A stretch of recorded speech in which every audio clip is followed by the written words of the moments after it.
Hello everyone, welcome back to my channel. Myself doctor Uma नाज।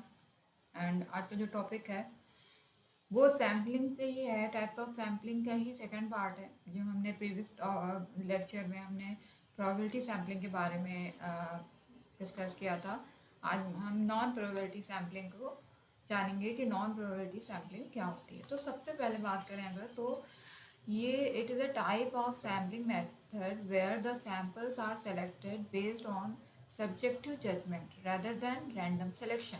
Yes, क्योंकि इसमें sample को सेलेक्ट करने की प्रोबेबिलिटी का पता नहीं होता। जैसे उसमें रहता था कि रैंडम रिप्रेजेंटेटिव होता था पॉपुलेशन से और प्रोबेबिलिटी में, और हर एक सैंपल के सेलेक्ट होने के चांसेस इक्वल होते थे। इसमें नहीं होता है।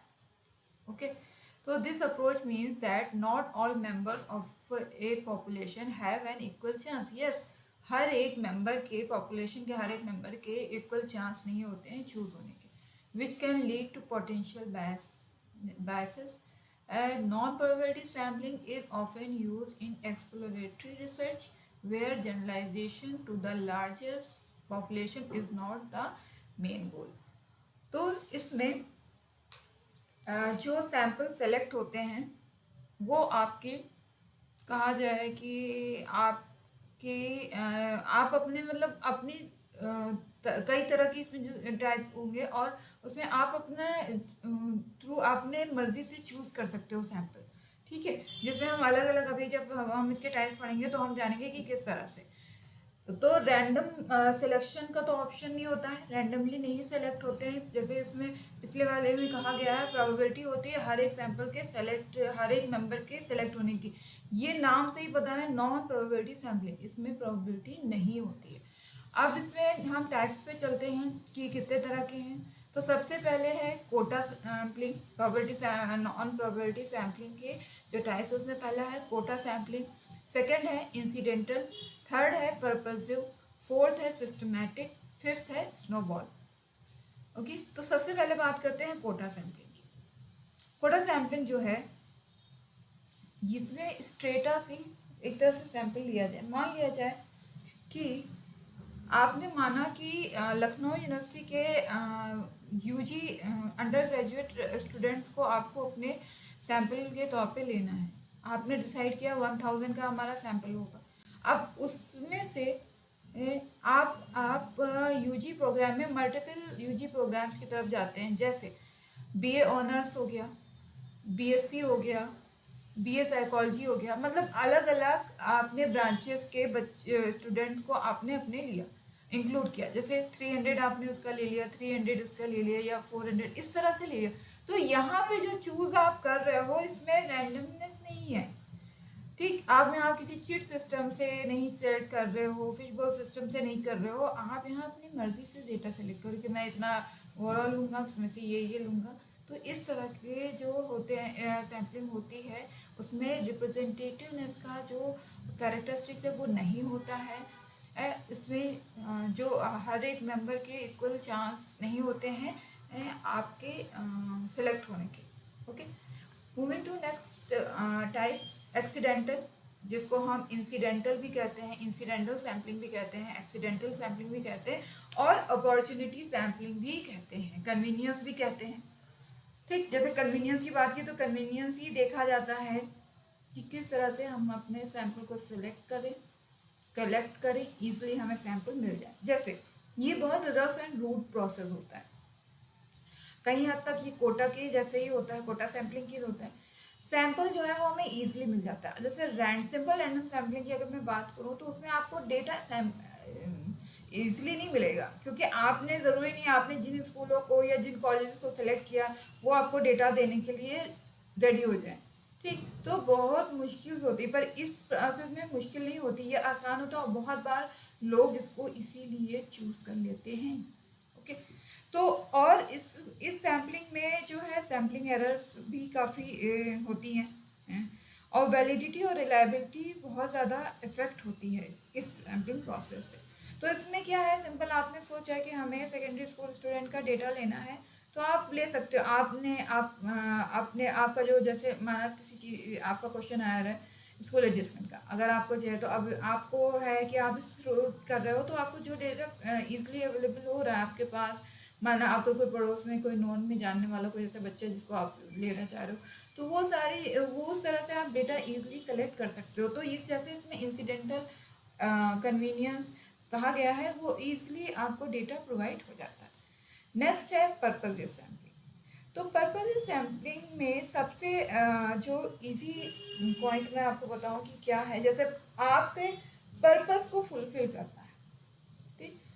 माना आपकी जो स्टडी है वो सेकेंडरी स्कूल स्टूडेंट पे है, आपने उन सेकेंडरी स्कूल स्टूडेंट में भी आपने कुछ इंडिपेंडेंट आपने कुछ वेल सेट करके रखा है कि आपको जेंडर बेस पे लेना है, आपको लोकेशन बेस पे लेना है, और आपको बोर्ड में जैसे सीबीएसई आईसीएसई यूपी बोर्ड के बच्चों स्टूडेंट को आपको अपनी स्टडी में इन्वॉल्व करना है, ठीक है। तो इसमें सबसे मेन ये रहता है कि आप उस टोटल पॉपुलेशन से आपने सेकेंडरी स्कूल बच्चे चूज़ कर लिए, अब उसमें सीबीएसई और यूपी बोर्ड के बच्चों को लेना है, आपने चूज़ कर लिया, मतलब यहाँ पे जो आपका मेन पर्पस था स्टडी का वो पूरा हो रहा है, ठीक। और वो आपकी पॉपुलेशन को जैसे इसमें लिखा हुआ है कि it is very representative of total population, yes आपकी पॉपुलेशन का बहुत अच्छा रिप्रेजेंटेटिव है, ओके।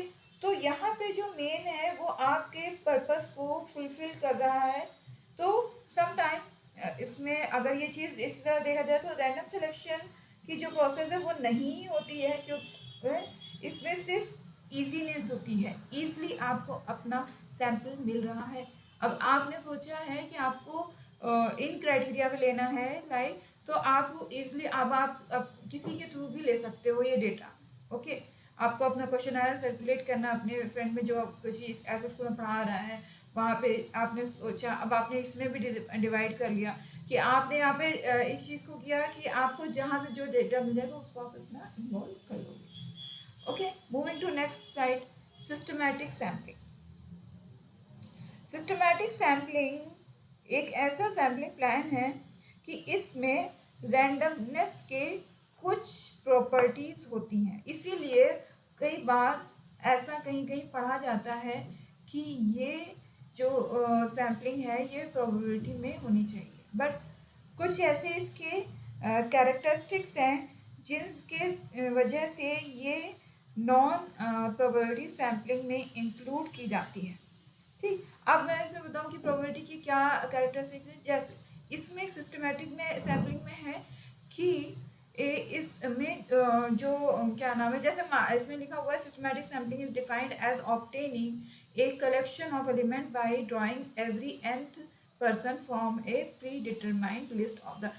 आपको जैसे मैंने अभी कहा सेकेंडरी स्कूल स्टूडेंट में आपको क्लास 10th का डेटा लेना है या क्लास 9th का डेटा लेना है।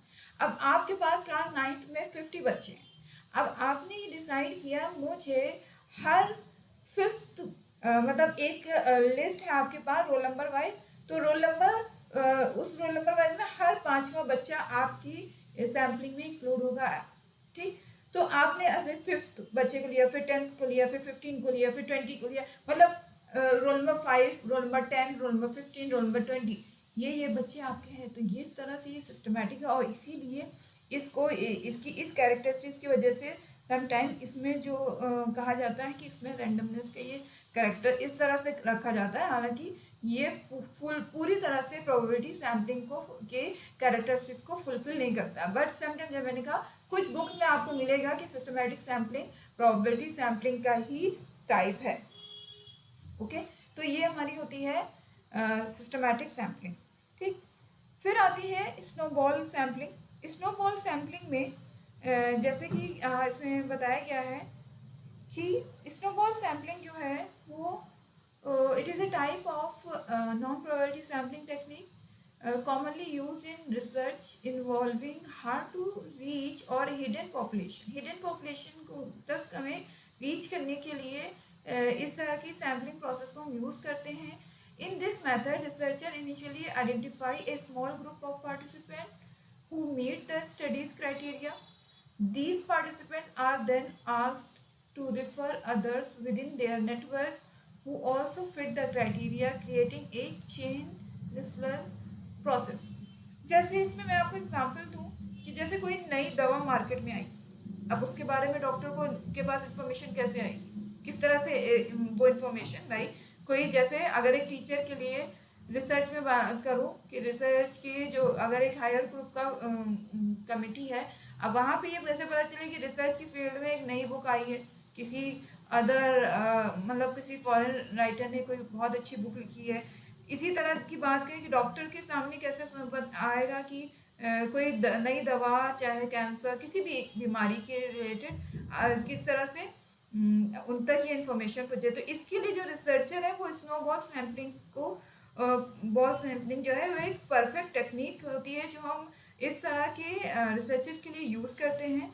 तो डॉक्टर की जो ग्रुप है उसमें स्नोबॉल सैम्पलिंग करके उससे ये पता चल सकता है कि जो नई दवा है उसके बारे में डॉक्टर को किसी जर्नल के थ्रू, किसी जो डॉक्टर्स के भी जर्नल, रिसर्च जर्नल्स होते हैं, मैगजीन्स होते हैं, उनके थ्रू उन तक ये इन्फॉर्मेशन पहुंची, यानी कि ये जो सोर्स है उस तक पहुंची। तो हमें वो डेटा लेना है कि कितने परसेंट डॉक्टर्स तक ये इन्फॉर्मेशन पहुंच रही है और कितने परसेंट नहीं। तो एक कमेटी से हमें वो डेटा निकालना है, वो डेटा हम जो लेंगे वो हम स्नोबॉल सैम्पलिंग के थ्रू ही लेंगे। एक कमेटी के लिए ये स्पेशली कहा जाए सोशियोमेट्रिक पैटर्न पर मेन स्टडी करने के लिए हम इसको यूज़ करते हैं अपने रिसर्च यूटिलिटी में। ओके, तो ये हमारे स्नो नॉन प्रोबेबिलिटी सैम्पलिंग के टाइप है। पिछले वीडियो में मैंने आपको प्रोबेबिलिटी सैम्पलिंग के टाइप बताए थे, यहाँ पे नॉन प्रोबेबिलिटी सैम्पलिंग के टाइप्स हैं। ये सारे टाइप्स हम अपने रिसर्चेस में यूज़ करते हैं। इसके बाद हम वेरिएबल्स को जानेंगे कि वेरिएबल्स क्या होते हैं, देन हम हाइपोथेसिस के बारे में भी ये अच्छे से स्टडी करेंगे। तो आपको अपने आगे जब आप रिसर्च करोगे, चाहे अभी अगर आप एमएड स्टूडेंट डिसर्टेशन के लिए करिए या पीएचडी के लिए, तो आपको इजी रहेगा अपने रिसर्च में, क्योंकि स्टेप बाय स्टेप ये सारी चीज़ें आपको फेस करनी होगी और उसी के अकॉर्डिंग आप अपना सैम्पल भी चूज़ करोगे, वेरिएबल भी चूज़ करोगे, हाइपोथेसिस भी बनाओगे। वो सारी चीज़ें स्टेप बाय स्टेप चलती रहेंगी। इसी तरह मैं अपने वीडियोज़ आपको के सामने लेके आती रहूँगी ताकि आपके इश्यूज सॉल्व हो जाए। Thank you so much. Please subscribe my channel and like and share. और अगर आपकी कोई क्वेरी हो तो आप प्लीज़ मुझे कमेंट करें और अपने क्वेश्चन मुझसे पूछ सकते हैं। डेफिनेटली मैं आपके क्वेश्चंस को आंसर ज़रूर करूँगी। Thank you so much.